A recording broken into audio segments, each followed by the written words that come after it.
O posicionamento oficial do Estado brasileiro, então, é esse que nós acompanhamos na reportagem do Bruno.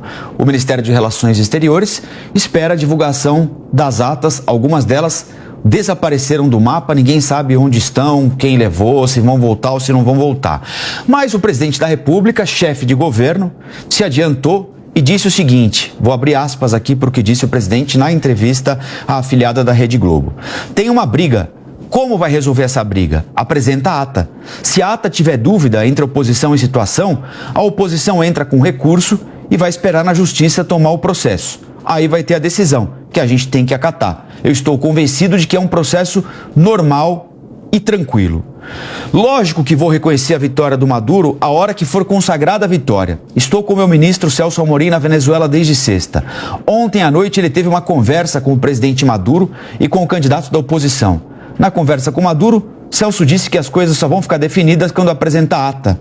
Ele falou que vai apresentar a ata, só não disse quando, mas disse que vai apresentar. Então temos um processo eleitoral pacífico, não houve violência, não houve nada disso. Teve um resultado apertado e sempre que tem um resultado apertado, as pessoas têm dúvida. Você viu aqui no Brasil o que aconteceu. Ele naturaliza a Venezuela como se a Venezuela fosse um país onde as instituições funcionam. Não é? Você tem uma dúvida, recorre à justiça e a justiça diz quem é que está com a razão. Se é num país em que as coisas funcionam de maneira minimamente normal, é isso. Né? Agora, estamos falando de um país em que a justiça eleitoral proibiu 2 candidatos da oposição. A justiça eleitoral basicamente escolheu quem seria o adversário do Nicolás Maduro. Isso sem falar em todas as vantagens que ele indevidamente teve ao longo do processo, garantidas pelo Poder Judiciário. Como é que vocês avaliam o que disse o presidente da República ontem? Colombo, vou deixar essa parte da justiça para o acaso, porque afinal de contas ele é o professor de direito aqui, mas eu acho que fica muito claro para qualquer um que numa ditadura, numa autocracia, que é o que a Venezuela é, como queiram, né?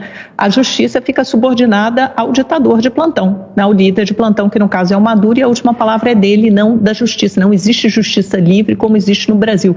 Portanto, essa afirmação do Lula não faz o menor sentido. Eu achei interessante que você colocou que essa distinção entre a postura do Brasil como Estado, do Itamaraty, e da postura do chefe de governo, que é o Lula, nessa entrevista, em que ele fala claramente que não aconteceu nada de grave, não aconteceu nada normal na Venezuela. Só que não tem ninguém que esteve presente na Venezuela atestando a legitimidade, a lisura desse pleito eleitoral. Pelo contrário, o Carter Center, né, que estava lá, divulgou uma nota hoje de manhã em que diz que não é possível atestar a integridade eleitoral da Venezuela, porque ela desobedeceu uma série de etapas que na lei, segundo as leis, as regras internacionais vigentes. Portanto, não foi um processo democrático. Agora, o que me interessa é me deter sobre os efeitos que isso pode ter sobre o Brasil. Primeiro, em termos de credibilidade como líder regional, quer dizer, o Brasil perde essa credibilidade, foi bypassado pelo Uruguai, que foi quem convocou, quem pediu essa reunião da Organização dos Estados Americanos que acontece hoje.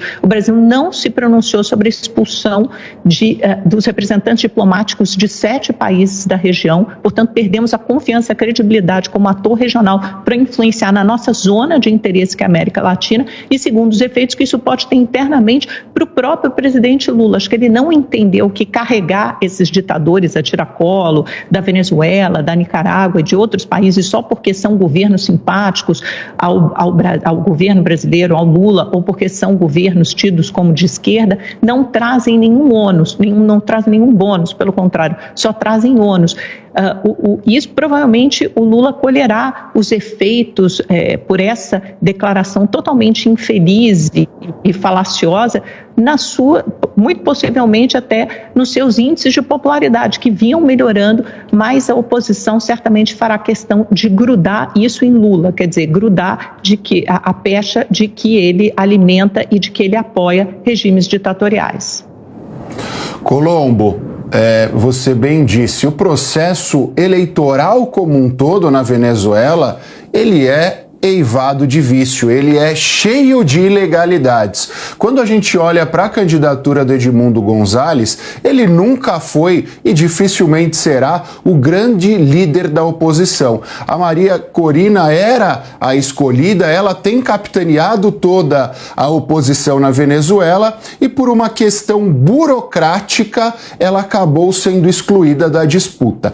É importante que se frise, o Gonzalez só foi candidato por pressão norte-americana, por conta do Acordo de Barbados. Não fosse essa pressão, ele sequer teria sido candidato. As eleições venezuelanas sequer teriam tido 2 candidatos. Se as pessoas não lembrarem, é bom nós ressaltarmos, a Justiça Eleitoral venezuelana abriu um dia a mais de prazo para que ele fosse inscrito, por conta desta pressão. Só esses fatos já mostram que essa não é uma eleição séria, que essa não é uma eleição onde há disputa efetivamente. Em segundo lugar, é importante nós lembrarmos o seguinte: Biden e Lula têm conversado porque há um abacaxi aqui no colo dos dois. E os Estados Unidos não conseguirão tomar uma ação sem que eles tenham o apoio do principal país sul-americano, o Brasil. Mas a posição